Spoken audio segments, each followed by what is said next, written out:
Welcome to Known Unknowns, episode 3. Yeah. I'm Carly. And I'm Harry.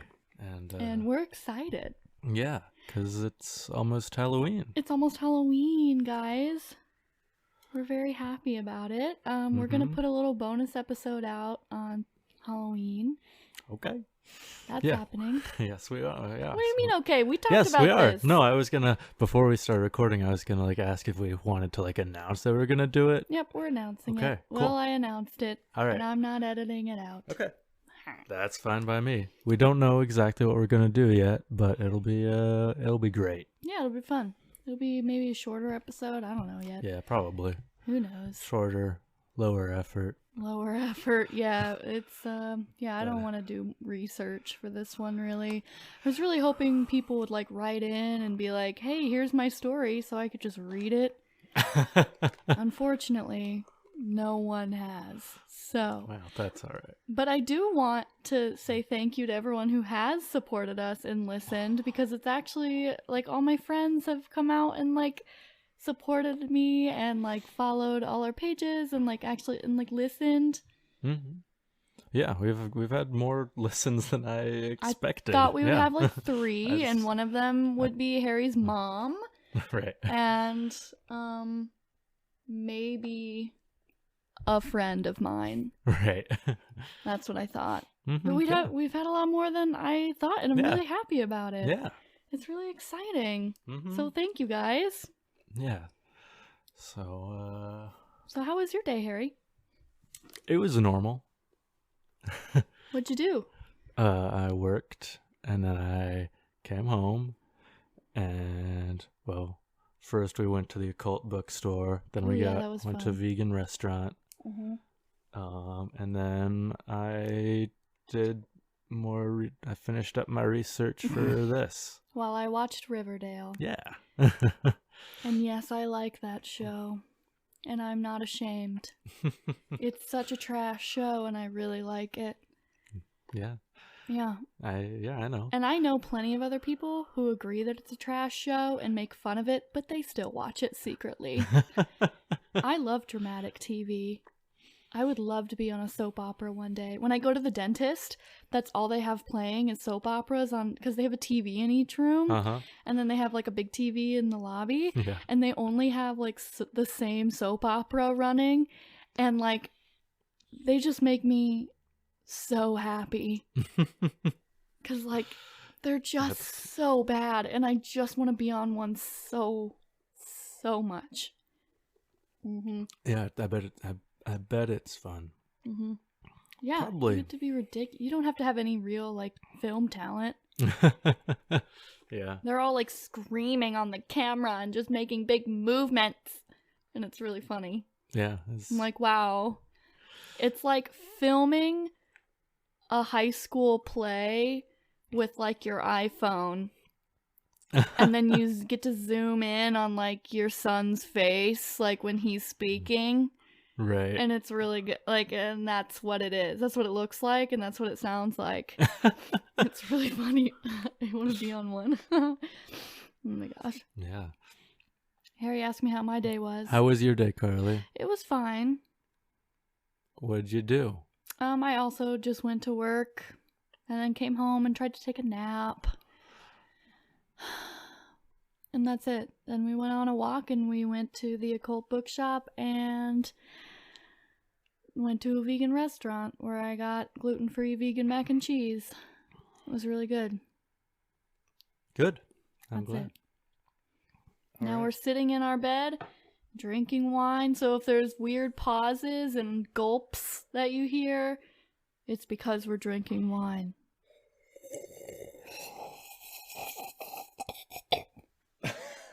I hated that myself, so I'm sorry if our listeners hate that noise. Oh, the wine's behind me. The whole bottle's behind you. Oh, good. All right. Oh, he's just drinking out of the bottle now. Oh, no, he's pouring himself another glass. Oh, God. Okay. All right. So Harry's going to go first because I went first last week. Right. So what do you have? Well, I have a little thing a little something that I like to call the seven gates of hell.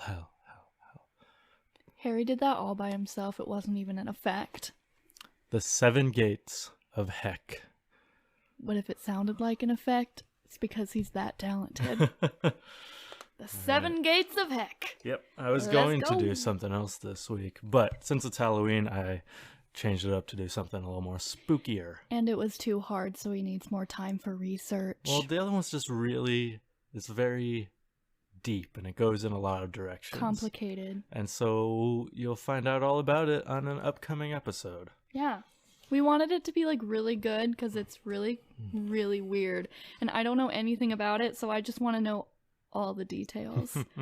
And they need to be accurate. So I was like, you know what? Give it some more time. So he did all of this research on 7 Gates of Heck today. In, like, a couple hours while I was watching Riverdale. The 7 Gates of Hell.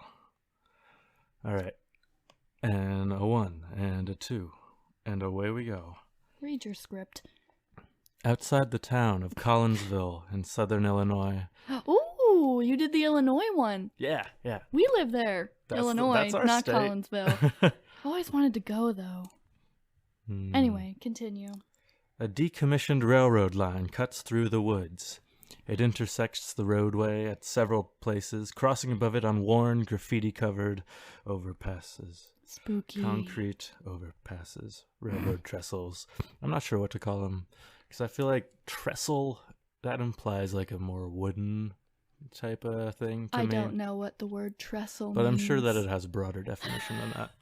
Okay, can you explain to me what a trestle is? It's just I don't like know what a trestle railroad bridge, basically. Oh, okay. For me, it has like... railroad bridge. Okay. Yeah. So I like love like old bridges like that you come across on like old like back roads like in the middle of nowhere. No, me too. Like yeah. I would think they're like so fascinating, and like I feel like there should be a story about all of them. Mm-hmm. They just give off that, I don't know, that energy. Like, yeah. This is a place that is like there's something interesting about it that has been forgotten and overlooked. But probably anyway. buried treasure or like a dead body. Yeah, probably. I mean, if there isn't, there should be. I know, seriously. So everyone go dump your bodies and dump your treasure out in the middle of nowhere under a little bridge so we can find it. Yeah. Thank you in advance. Yeah, so these are like bridges like that. Just these. We'll post pictures. Yeah. But you get the picture. There are 7 of them, and they are collectively known as the 7 Gates of Hell. Shoot. This is family-friendly content. Oh, okay. Shoot. The 7 Gates of Heck and shoot. We don't want to get that little E next to our podcast or explicit. Oh my gosh, today symbol. Harry and I were talking about how, so first of all, someone has the domain name knownunknowns.com and they own it and they're trying to sell it for $5,000. So, no. And so we were like, well, what else could we do? knownunknownspodcast.com. And then Harry was like, well, we could do like knownunknowns.net or knownunknowns like .pod. We could see if that is available. And I thought that was funny. And then he goes, or we could do knownunknowns.xxx. And I'm like, no. Ew. And he's like, what did you say? I said that you're underselling the sexiness of our podcast. Oh my God. I just thought that was so... I'm like, no. All right. So there are a bunch of different stories.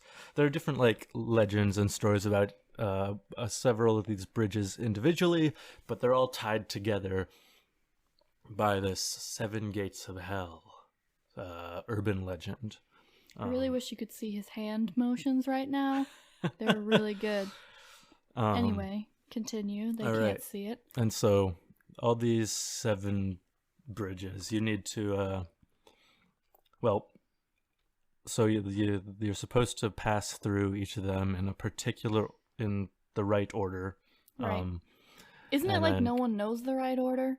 Well, the stuff that I've found is specified in order. Oh, Okay, I don't know anything. Keep going.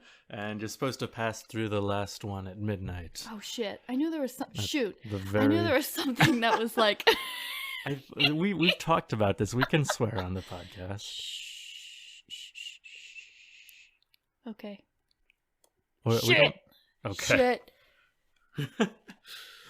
Continue. Okay. And what should I?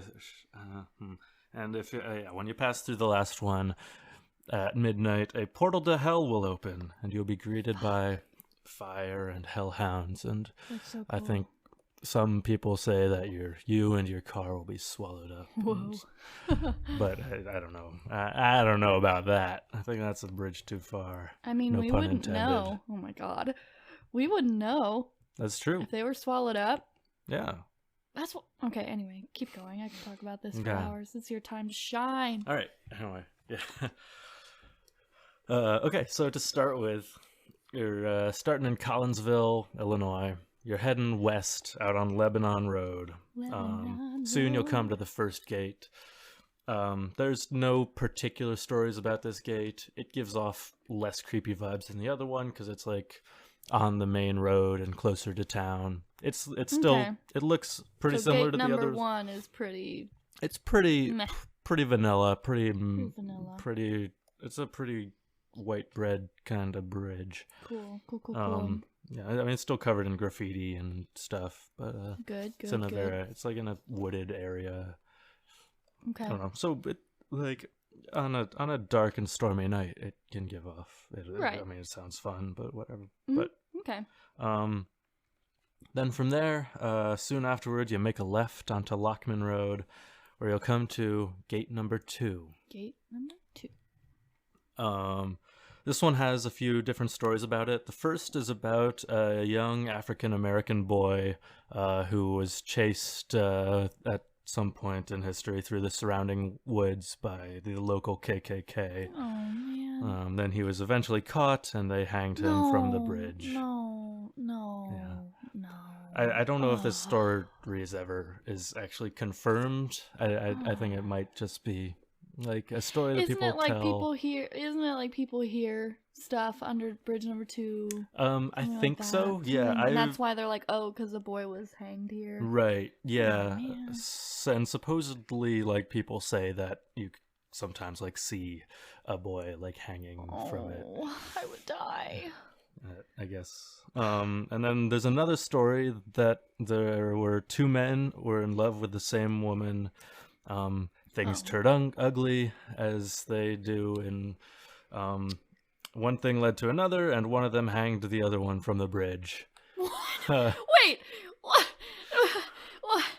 Not just like, I'm gonna shoot you, or stab you, or strangle you. It's, I'm going to physically force you into a noose and then make you jump. Yeah, I don't. How do you hang someone? Like, okay. I don't know the specifics. I just know that we get from point A, these 2 guys are fighting point over a woman, P. to point D. Okay. P. Okay, point P. As in Peter, if you can't understand what letter I'm using. P. Where as in Peter. the one guy is hanging from the bridge. Then, in some versions of the story, the surviving friend, then regretting his actions, hangs himself as well alongside the other one. Bitch. Yeah. Bitch. Not saying. Never mind. Not making like, oh, you're a bitch because you committed suicide. I'm just saying, why'd you have to kill the other one? Come on. We could have ended up in pretty close to the same place if you just hadn't killed anyone. I know. Then neither you nor him would be dead. You both don't get the girl that way. I mean, maybe he would. He probably had something going on. You're right. Yeah. Okay. So if you drive under this gate near midnight, you can see the body of a boy hanging from it, and they'll maybe wave you on to the 3rd bridge. I wouldn't want to go on to the 3rd bridge if I see a man hanging. Yeah. I mean, no one wants to see that. Then we move on to gates 3 and 4. These 2 are pretty close together. They're They're both just off Lockman Road, about 400 feet away from each other. The entrances to each is blocked off by mounds of rocks, so you have to go through each of these on foot rather than driving through them. Whoa, wait. Yeah. Then how do you get the car back? Well, you do. So you just. They're both like. So the road's going like parallel to the train tracks So you can here, drive and past so them, but not through it. But yeah, you can basically. walk through it. yeah. So you Okay. just like Okay, basically. Okay. And so it's Interesting. like there used to be two roads or something at these Oh, points. strange. Okay. That are now blocked off. And so, yeah. So at both of these, or in between these, around this area, there have been reports of satanic rituals being performed Oh, since heck yeah. the 70s. People have found like satanic symbols like Oh. on the ground or That's like cool. painted on the bridges, the tunnels, and like people have found like mutilated animal remains and stuff. Oh. Evidence of animal sacrifices. That's spooky. Yeah. One night in early 2016, someone named Jose, who commented on one of the articles I was looking at for this, said that he and his girlfriend were driving through the gates when near either the third or fourth one, they saw on the road ahead of them the head of a deer, which had been cut off cleanly. It didn't look like it had been. It was just laying in the middle of the road, not looking as there's no like The pool. head? Yeah, just the head Oh shit. of the decapitated head of a deer, just laying in the middle of the road. There's no like other like pool of blood around it. It seemed to be cut cleanly off, Oh, just sitting there. So that's they spooky. Oh they gosh. backed up and drove away. Let's see. If you stop in between these gates, it's common to hear the sound of a car approaching and coming, like seeming like it's like just around the bend, but it never shows up. Apparently. And just past Gate 4 is a house known as either the Death House or the KKK House. That is supposed to be haunted and or Delavan has a KKK house. I know, or Well, let's talk about it at the end. Okay, sorry. okay. Keep going. That's supposed to be haunted and or a former KKK meeting place. That's supposed to be haunted and or a former KKK meeting place. And so I don't know, a slightly, I don't know, so in this area, like around like the early 20th century, like 19 teens, the railroad went in like a slightly different spot. They moved it at some point for some reason, or went over a different bridge. And so there's the remains of an old railroad trestle there, like a couple like pillars or pylons. And that is apparently the location of a preferred bridge of the Collinsville Ku Klux Klan for carrying out lynchings and things around in like the early 1900s, 1920s, 19 teens. Yeah, this place is probably really fucked up. Yeah. A lot of people were hanged here. Yeah. A lot of black people were hanged here. Yeah. I mean, that's still based on just oral histories and urban legends, but it seems to be Right. backed up by But more evidence. it's most definitely true. Well, sure. Yeah. But yeah, no specific encounters like are super You know, backed up by anything. Is that yeah, what I you're mean, saying? Collinsville doesn't want you to know about their Right. deep history in Right. connection to white supremacy. I'm shocked they don't. Well, What? until 20 years ago, they didn't. Right. Yeah. Okay, so that's then move on to Gate 5. It's a fair distance away. God, we're getting close to 7. Sorry. Yeah. Well, there's not much to tell about Gate 5. It also doesn't have any particular legends about it. Oh. It's it's the narrowest of all the bridges. It's only like one car could fit through it at a time, and it's I guess the longest of the tunnels. So I'm assuming people have gotten into car accidents there. Probably, yeah. Okay. Um, Not that that's I don't know. And then near there is gate number 6 on Mill Creek Road. Mill Creek. Mm-hmm. Cool. It's connected and sometimes confused with another bridge in the area called Acid Bridge. And so the stories of these are kind of jumbled together and overlap quite a bit about different stories of the 6th Bridge and Acid Bridge. But the general thing, or the one that's most connected to this bridge, is some teenagers one night decided to drop acid and drive through all the gates.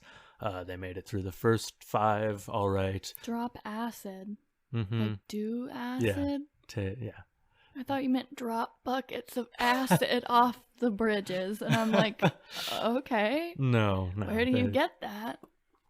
No, they okay, sorry, I'm not. They were tripping. Oh. And driving through sorry. gates on a mission to hell, I guess. Okay, so they were driving under the influence? Yes, believe it or not. Jesus. I need more wine. Okay. That's good. I don't need any more. Okay. All right, continue. Where was I? I don't know. Okay, so the teens made it through the first 5 gates just fine, but when they got to the 6th, they lost control of the car and crashed into the side of the tunnel.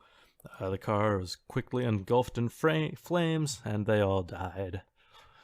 Yeah, that's what you get for driving under the influence. And so people, as they approach this gate, people will see a bunch of different versions of these events play out. Oh, I think I've heard of this one. That's why I was like, oh, car crash or something. I remembered something about a car crash. Yeah, people will see a car crash happen, right? Yeah, they'll either see like the aftermath of the fiery crash as they approach, and then it'll disappear as they come closer, or they'll see like a ghost car approach the site and then vanish, or they'll like just like witness the whole thing, but with like that's the car the people and, like, hear approaching and could be bridge 3 and 4 or whatever it is. Yeah, it might be. Isn't that where they see? Yeah. Also, note they don't deserve to die. No one deserves to die. End note. Continue. Okay. Yeah, and so that's the car crash bridge / bridge 6. Yeah, I knew that one. Sometimes, that one's scary. Yeah.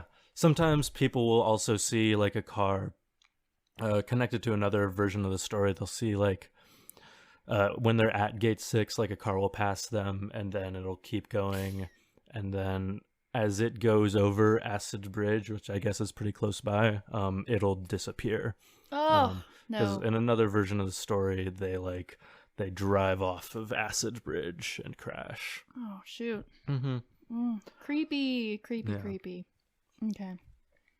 And then, so moving on to last but not least, gate number 7. Yes. Okay. This one is the farthest away. It's like several miles away from gate 6. It's almost, it's on a road called Bower Road, almost to Troy, Illinois.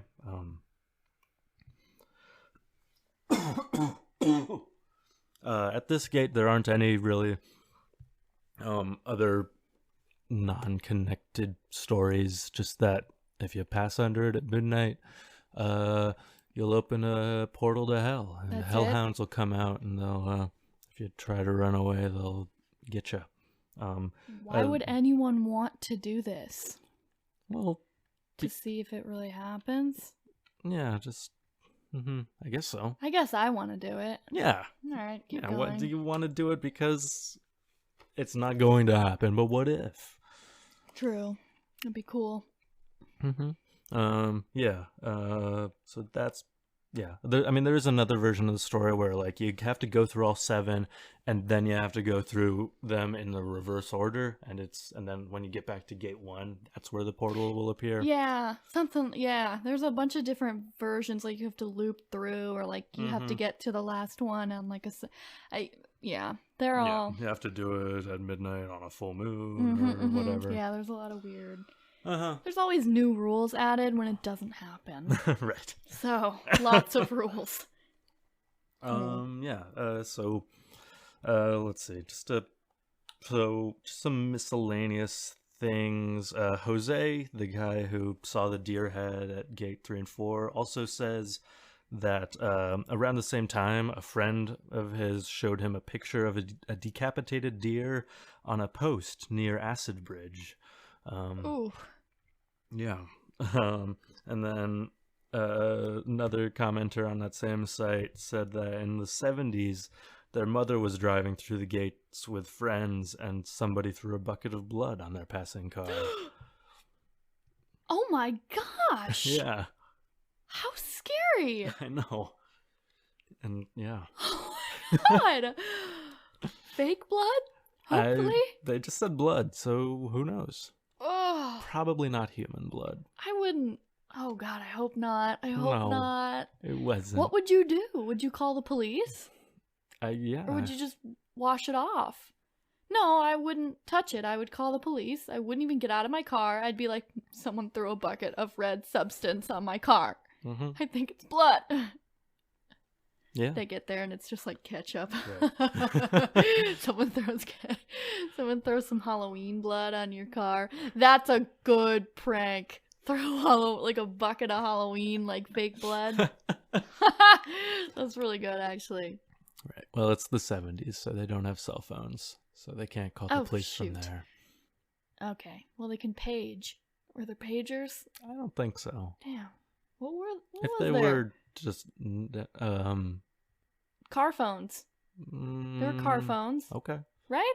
In the 70s? I feel like it's more like an 80s thing, but I wasn't alive at the time, so I couldn't tell you. Yeah, I don't know. But I mean, the mom was like a teenager at the time, so they probably didn't have a car phone, even if they were a thing. Okay. Yeah. And then just, I don't know if this is connected or not, but it's no, it's not connected in any real way, but just to the east of Collinsville, Illinois, or no, just to the west of Collinsville, Illinois. Shoot, did I? Okay, this is all east of Collinsville. I said west earlier, and I meant east. Okay. Okay. And then just in the other direction, to the west of Collinsville, is Cahokia Mounds, which is a UNESCO World Heritage Site and a state historic place. Just the location of a huge, like, Native American city, ages and ages ago. So the ruins of it are there, or what little remains. So it's spooky. So this area has a long history. Yeah. Huh. That's what you were looking up on maps, and you're like, Yeah. that's really interesting. And I'm like, cool. Yeah. So Cahokia Mounds is just over 6 miles away from the first bridge. Yeah. That's weird. So, yeah, it's interesting. Creepy. Just probably coincidence. No. Okay. Absolutely not. Yeah. So, and yeah,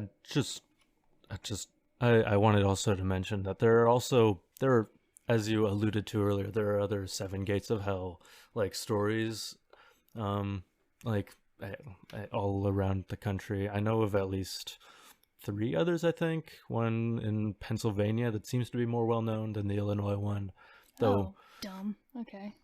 Though apparently only the first gate of the 7 actually is visible during the daylight, so actually exists. Oh. Yeah. Okay. And there's one in New Jersey that's like, I think, like some sewer tunnels. And then there's, I think, in Virginia there's something. I don't know anything about it. But yeah. Weird. Crazy. Yeah. We'll have to look up Yeah. more of the other ones. Maybe I will at some point do a thing about gates to hell in general, and can talk about those. That's cool. Sweet. Okay. Is that it? Yeah, that's what I had Oh, cool. this week. Short and sweet, I think. We're about 30 minutes in. Okay. Oh no, what'd you spill? I didn't spill. Okay. I just knocked over the wine bottle, but it had the lid on. Okay. All right, let me log into my computer with my notes. Great. So as I said last week, I wanted to do a cult, and I am doing a cult.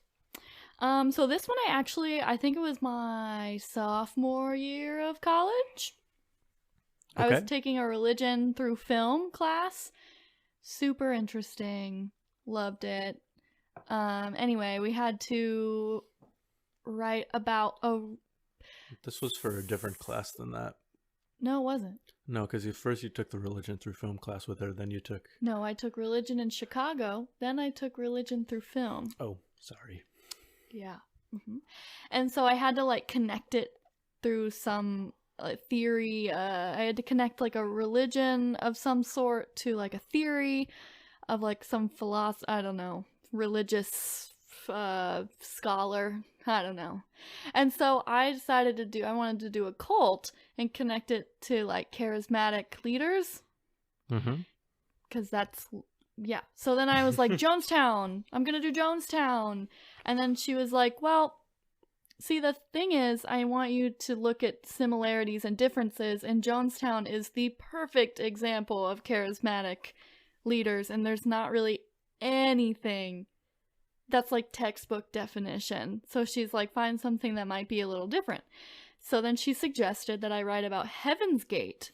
Mm-hmm. Yeah. And because she knew about it, because one of her good friends wrote a book, which I should actually probably cite. I don't know, wrote some book about this cult, and he spent like most of his life like researching this cult and getting interviews, and it was a really good book, and I used it for like almost my whole paper, and that's where a lot of this actually comes from. So the book that I got all this from, it's called Heaven's Gate: America's UFO Religion, and it's by Benjamin E. Zeller. Very good. Highly recommend. So that's where I got pretty much all of this. Anyway, so it's a cult, and this kind of goes, my script here kind of goes all over the place, so just stay with me. It kind of goes from, like, the history of the leader, and then, like, what the religion really is, and then what they do. Like, it's just kind of all over the place, but this is the most logical configuration of this story. It's really interesting and kind of long, so I'm just going to get into it. So, Heaven's Gate was an American UFO religion founded in 1974. I love that UFO religion is a category of religion. I know. That rules. Oh, God. I know. So the founders and leaders of the group were Bonnie Nettles and Marshall Applewhite, also known as T and Doe, or the Two. So they started calling themselves T and Doe, and so did their followers, T and Doe. Or the Two was like kind of an earlier name that they gave themselves. So Applewhite and Nettles would travel the country to speak to different religious groups about the religion they'd created and who they were. They believed that they were extraterrestrial beings that had taken the physical form of the human body. Okay, so nice little twist on the abduction thing. Yeah. Well, they believe that this is everyone. Everybody's an alien. We're extraterrestrial beings that had taken... Yeah. Applewhite was the return of Jesus Christ, and Nettles was his father, God. Okay. They believed that God was actually a highly developed extraterrestrial being, and that Jesus was an extraterrestrial in a human body. Okay, but if these extraterrestrials have been on Earth for, thousands of years, at what point do they become terrestrials? Okay. Good question. I don't know. So the followers of Heaven's Gate took classes taught by Applewhite and Nettles to learn about the religion and to achieve, quote, the evolutionary level above human, unquote. Is that how you say that? So you'll hear that a lot. The evolutionary level above human. That is what they are trying to achieve. Everyone in the religion, they're trying to achieve the evolutionary level above human. It's so weird. I just wanted to say it a million times so you're like, oh, yes, that is... She's not just speaking gibberish words. So attaining this level involved stripping away all forms of personality or anything that would make someone human. They got rid of family, friends, gender, emotions, sexual desire, and all their possessions. This level would get them to the heavens after they died, where they would transform into a perfect alien being. Yeah. So, Marshall Applewhite is like the main guy. So I'm gonna go into kind of his background and a little bit of Nettles. So here's his background of them, because this is kind of important, and kind of how they got started and how they met and stuff like that. So, the son of a Presbyterian minister and a former soldier, Marshall Applewhite, began his journey into biblical prophecy in the early 1970s. Wait, is the former soldier and the minister one person, or? The son of a Presbyterian minister and a former soldier. Oh. I don't think Applewhite was a former soldier. I think his dad was a Presbyterian minister and former soldier. Oh, okay. His mom was a minister or a soldier, and... Oh, his dad was a minister. Maybe his mom was a soldier. No, I doubt it. Okay. This was like the 70s, yeah. Yeah. Okay, so this is Applewhite. After Applewhite was fired from the University of St. Thomas in Houston, Texas, over an alleged relationship with one of his male students. Oh. Yeah. He met Bonnie Nettles, a 44-year-old married nurse with an interest in, how do you say this? Theosophy? Yeah, that's what it looks like. Theosophy and biblical prophecy in March of 1972. According to Applewhite's writings, the two met in a hospital where she worked while she was visiting a sick friend there.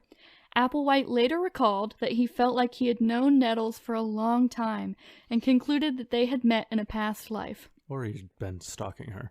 Yeah. She told him their meeting had been foretold to her by extraterrestrials, persuading him that he had a divine assignment. Aw, so they're both crazy. They are both crazy. That's cute. They are both. Just like us. Yeah. By June 1974, Applewhite and Nettles' beliefs had solidified into a basic outline. They concluded that they had been chosen to fulfill biblical prophecies and that they had been given higher-level minds than other people. They wrote a pamphlet that described Jesus' reincarnation as a Texan, thinly veiled reference to Applewhite, because he is a Texan. Furthermore, they concluded that they were the two witnesses described in the Book of Revelation. So a lot of their religion actually came from the Bible. He always had like a King James Bible on him. Sure. And I think that's because he knew a lot about the Christian, like his father was a Presbyterian minister. Yeah, why start from scratch? Yeah. Yeah. So they occasionally visited churches or other spiritual groups to speak of their identities, often referring to themselves as the Two or the UFO Two. They believed that they would be killed and then restored to life and in view of others, so for others to see, transported onto a spaceship. This event, they called the demonstration, would prove their claims. Once they died, they'd be taken away in a spacecraft in front of everyone, so everyone would know that this is real. Okay. Eventually, Applewhite and Nettles resolved to contact extraterrestrials, and they sought like-minded followers. They published advertisements for meetings where they recruited disciples whom they called the crew. They weren't putting together like a dance team or a crew. Rap group or something. No. At the events, they purported to represent beings from another planet, the next level, who sought participants for an experiment. They stated that those who agreed to take part in the experiment would be brought to a higher evolutionary level. In 1975, during a group meeting with 80 people, they shared their simultaneous revolution that they had been told they were the two witnesses written in the Bible's story of the end time. Crazy. Crazy. I wish I was around back then, because let me tell you, everyone, in the 70s, 80s, let me be real, now, I would totally join a cult. I would absolutely be roped into joining a cult. I know I would. Don't you think so?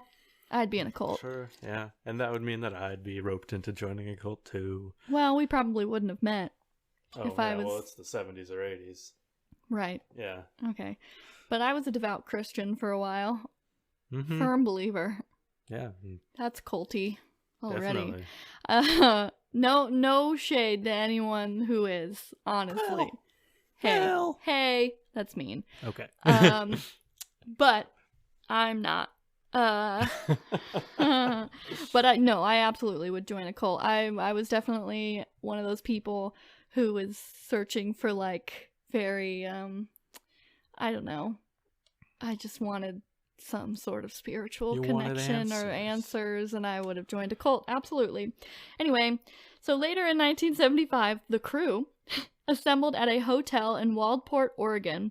After selling all worldly possessions and saying farewell to loved ones, the group vanished from the hotel and from the public eye. That night on the CBS Evening News, Walter Cronkite? Mm-hmm. Cronkite? Cronkite.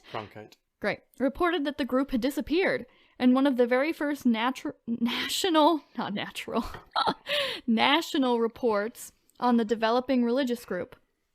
Quote, a score of persons have disappeared. It's a mystery whether they've been taken on a so-called trip to eternity or simply been taken. Oh. Did you like my news reporter voice? Yeah, Walter Cronkite had a way with words. Yeah. Mm-hmm. In reality, Applewhite and Nettles had arranged for the group to go underground. From that point, Doe and T, as the two now called themselves, led the nearly 100-member crew across the country, sleeping in tents and sleeping bags and begging in the streets. Evading detection by the authorities and media enabled the group to focus on Doe and T's doctrine of helping members of the crew achieve a higher evolutionary level above human, to which they claimed to have already reached. The two leaders claimed to have already reached. Why would they bother to like beg in the streets, and like if they had all the money of like all of these people? Well, they didn't have that they much didn't money. I mean, they sold like everything they owned though, right? Yeah. Well, they ran out eventually. Oh, okay. Yeah. I mean, well, like just like from the beginning, just like get yourself a compound. Right, but so that's 100-some people. Okay. Like, where are you gonna find? I mean, a it just spot? said a score. That's 20. It said 100 people. Oh, well, them and their 100 people, 100 followers. Well, Cronkite said a score, so. Okay, well, he was wrong. Okay, I believe 100. It. Applewhite believed himself to be Jesus's successor and the present representative of Christ on earth. Doe and T taught during the religious movement's early beginnings that Doe's bodily vehicle was inhabited by the same alien spirit which belonged to Jesus, and T was presented as God the Father. So they have the same extraterrestrial spirits as Jesus and God. I see. Mm-hmm. By the mid-90s, the group had become reclusive, identifying themselves using the business name Higher Source. Oh, this is funny. And using their website to recruit followers. Rumors began spreading throughout the group in the following years that the upcoming Comet Hale-Bopp housed the secret to their ultimate salvation and ascendance into the kingdom of heaven. So, their whole business thing... Actually, I have this in here somewhere. So this is how they made money in the the 90s. Ready? Mm-hmm. Okay, so fun fact, their website is actually still up, and you can see it. You can go to it, and it's very mid-90s. Okay, so the group earned revenues by offering professional website development for paying clients under the business name Higher Source. So they basically, created professional websites for people, and that's how they made money. And it was like right when the internet was coming, like right when the internet came out. So this was like a big thing. Sure. So they were like a business. Mm-hmm. So that was something kind of interesting. So their website still says, Hail Bop brings closure to Heaven's Gate. And, like, there's this big red alert in, like, Comic Sans, like, just, like, flashing. Mm-hmm. It's really funny. Okay, so I'm going to go a little more in depth on their belief system just because I think it's really funny. Because there's more. So much more than what I've already said. Okay, so Heaven's Gate members believe that the planet Earth would be recycled before 2027. And reduced and reused. And the only chance for their consciousness, defined sometimes as soul or mind, to survive was to leave their human bodies at an appointed time. Initially, the group had been told that they would be transported with their bodies on board a spacecraft that would come to Earth and take the crew to heaven, referred to as the next level. But when Bonnie Lou Nettles died of cancer in 1985, it confounded Applewhite's doctrine because Nettle was allegedly chosen by the next level to be a messenger on Earth. Like, they were supposed to be transported in a spaceship, but when she died of cancer, that didn't happen. They should just like got a spaceship and like snuck her on it, like, I feel like sent at her that into point, space. I'd be like, "Bitch, I'm out. You told me this was gonna happen. I'm done." Just like they had, I don't know. Yeah. So, the belief system was then refined to include the leaving of consciousness from the body as equivalent to leaving the Earth in a spacecraft. Yeah. I'm with, Okay. Yeah. If you do, people who do drugs will say that, Okay. They believe that to be eligible for membership in the next level, humans would have to shed every attachment to the planet. This meant, I kind of went over this before, but this meant all members had to give up all human-like characteristics such as their family, friends, sexuality, individuality, jobs, money, and possessions. Money doesn't make sense, though, because they were very anyway. 8 of the male members of the group, including Applewhite, voluntarily underwent castration in Mexico as an extreme means of maintaining their lifestyle. Interesting. Yeah. So, the evolutionary level of what? Sign me up. Oh my god. I don't need those things. Okay. What are they're not doing?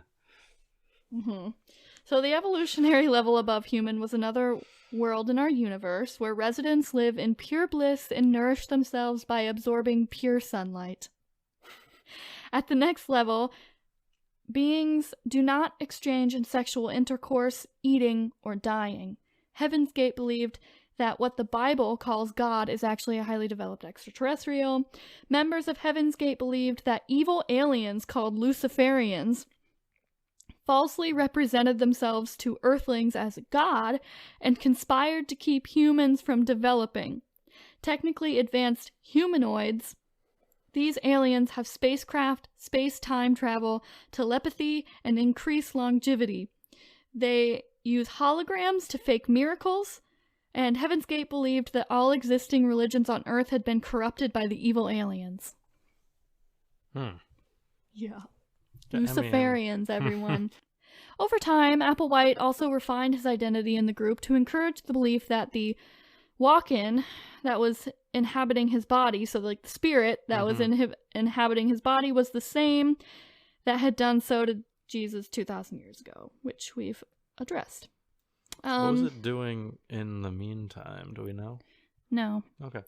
So techniques to enter the next level.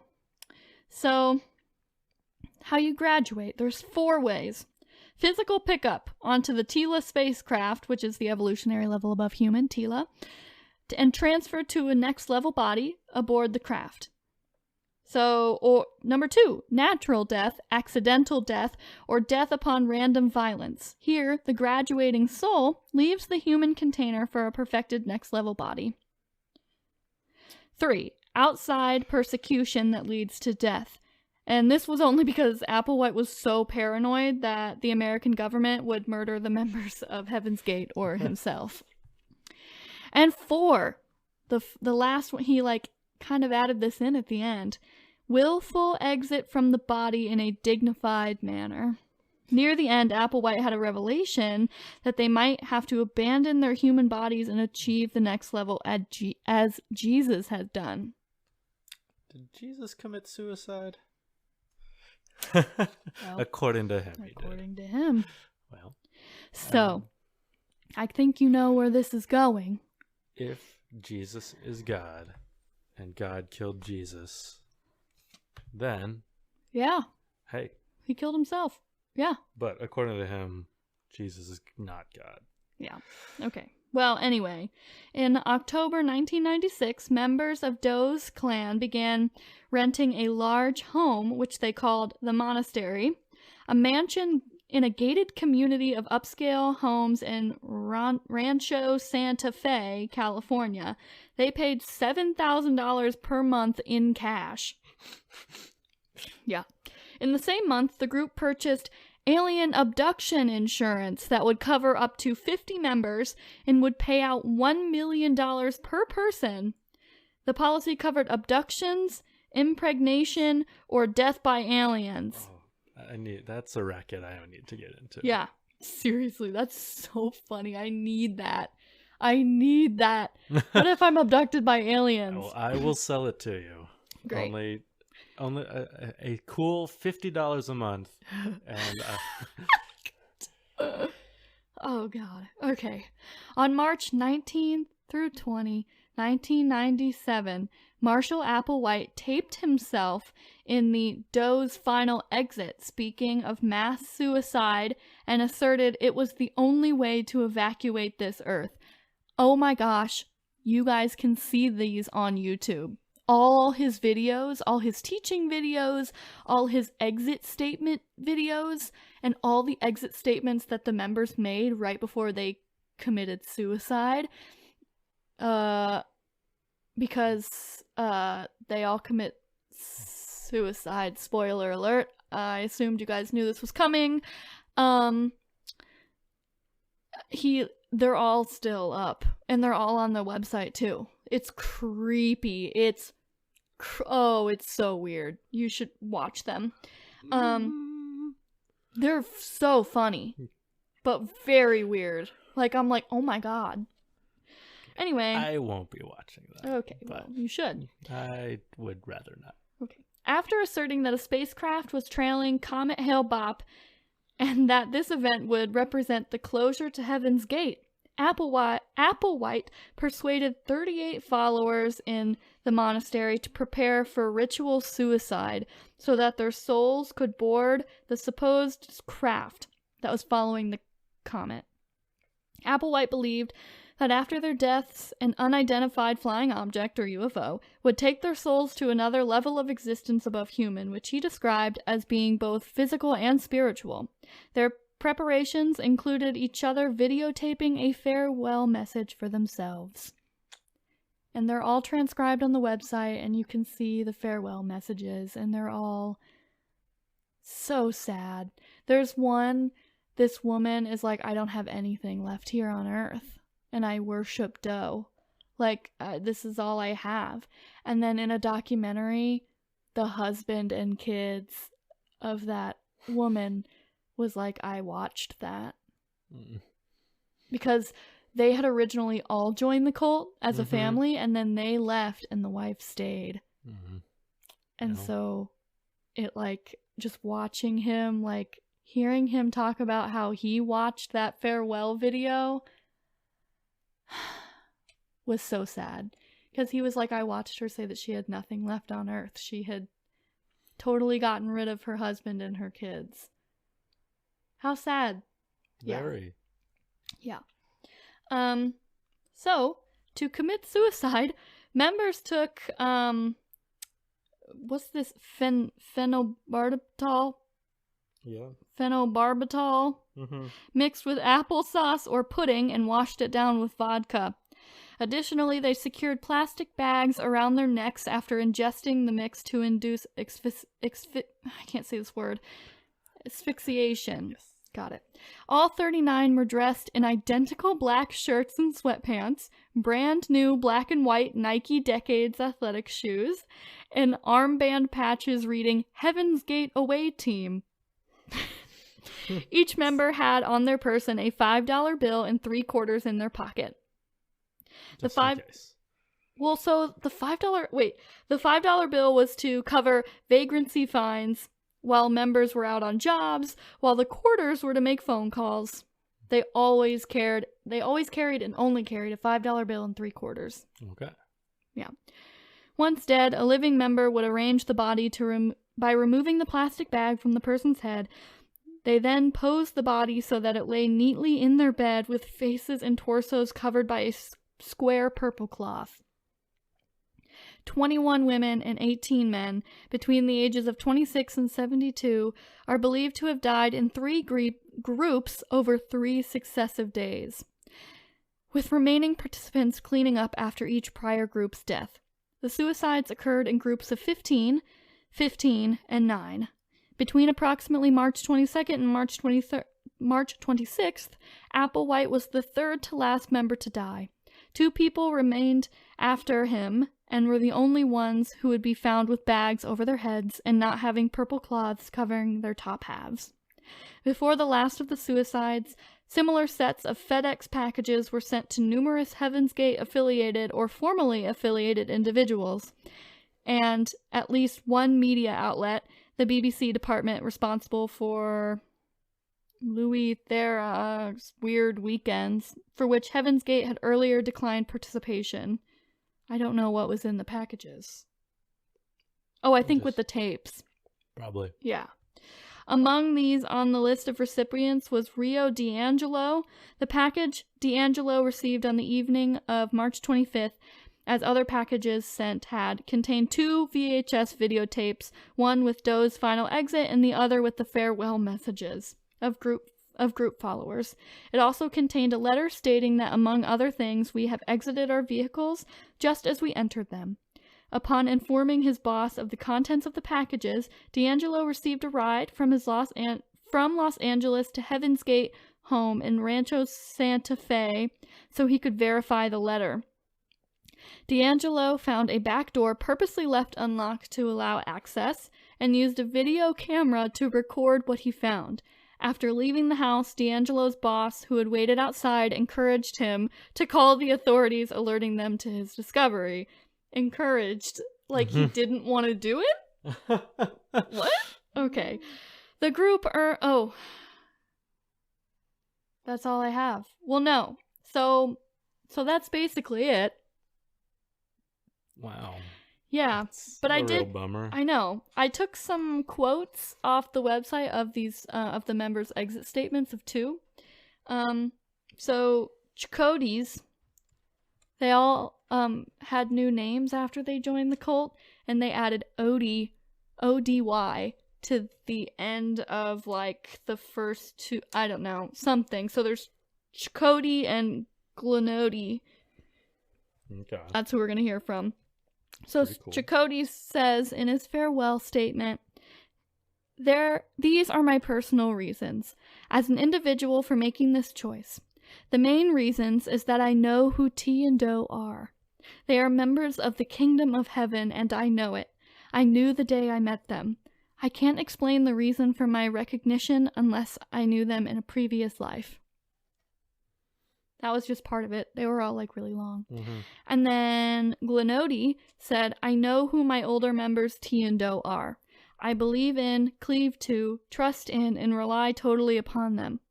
I know my older member Doe is going to his older member T at this time. Once he is gone, there is nothing left here on earth. Here on the face of the earth for me, no reason to stay a moment longer. Oh, this is the woman that had the family... This is, yeah. So, yeah. And this tape was sent to him. Furthermore, I know that my graft to them would be jeopardized if I linger here once they have departed. Yeah. So that's really sad. Yeah. That was sad. Another really sad thing when Nettles died, not Applewhite, not the guy who lived longer, but when the woman died of cancer, Applewhite didn't tell her daughter that it happened or that she was suffering from cancer in the first place. He told her like a week later and was just kind of like, yeah, get over it. Or like, I think she was like, where's my mom? And she's like, she's dead. She graduated. And like, he wasn't like, he was just like, yeah, like he didn't. And I think there's like interviews with her and she's like, I just couldn't believe that he didn't tell me. Right. So that's that. Yeah. Isn't that crazy? Yeah. That's a real bummer. It's honestly, yeah, I was gonna say it's honestly a real bummer. Yeah. Okay. So yeah, that's what I got. That's really sad. Yeah. Man. Okay. That was more depressing than I thought. Mass suicide. You didn't think cult. the story about mass suicide was going to be depressing? Well, I didn't think I'd get as emotional about it. Oh.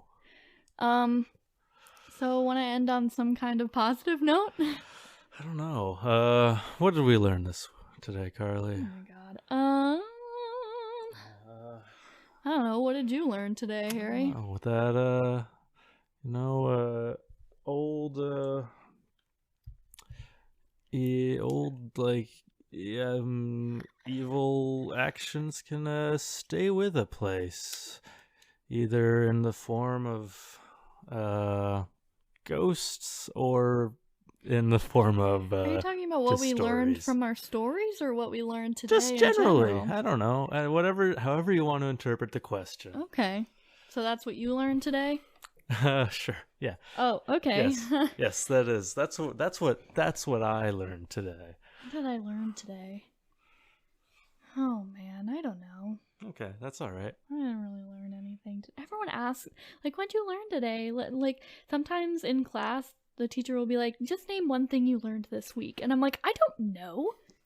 Like, a lot of things, I'm sure. What does that mean? I just can't think of any right now. Yeah. You tell me. What am I supposed to learn? I'm like always caught off guard. And I'm like, I don't know. What did I learn? I don't, I'm sure I know. I'm sure it's in there and I'm going to use it when I need it, but I can't bring it up now. Yeah, I can't just tell you a fact. I mean, yeah. No, I can't. You could. No. Okay. So, be on the lookout for our fun Halloween episode on Halloween, which is Thursday. We don't know what we're doing yet, so it'll be a mystery show. Surprise. Yeah. Okay, seriously, go like us on Facebook. Go follow us on Spotify. Can you do that? Yeah, you can go subscribe. Rate us and give us a review on iTunes. Visit our website. Go follow us on Instagram and Twitter. Yep. Seriously, people. I hope all of you who are following us or I hope all of you who are listening follow us on social media. Sorry. It's okay if you don't. Oh, we'll still love you. You're gonna miss out on some really cool stuff though if you don't. Yeah, we'll post more cool stuff. That's where you can probably find pictures relating to our episodes and other news and updates on what's going on in our world and the world of the weird. The spooky. But you can contact us through please contact any us. of those. You can contact us on, honestly, you can DM us on anything. You can also email us at knownunknownspodcast@gmail.com. And you can do that through the contact us page on our website. You can do that through Instagram. You can just hit the email button. You can do that on Facebook. Just hit the email button. Like, people, talk to me. Give me some stories. I feel just left out right now. Please. Please contact me. I'm lonely. Oh, okay. Shut up. Or if you just want to say hey. Just say hi. We're gonna start having like a mailbag segment on the show. We'll read your reviews, comments, emails out, and it'll be fun. Okay. Do we have anything else to say, Carly? No. Have a good week. Happy Halloween. Mm-hmm. I hope you stayed safe this weekend. I know a lot of people were out. And stay safe next weekend if you go out again. What? Nothing. Serious. Yeah. Okay. Yeah, okay. So I'm Harry. I'm Carly. And this has been Known Unknowns. Drive fast and take chances. Because it's weird out there. Bye. Bye.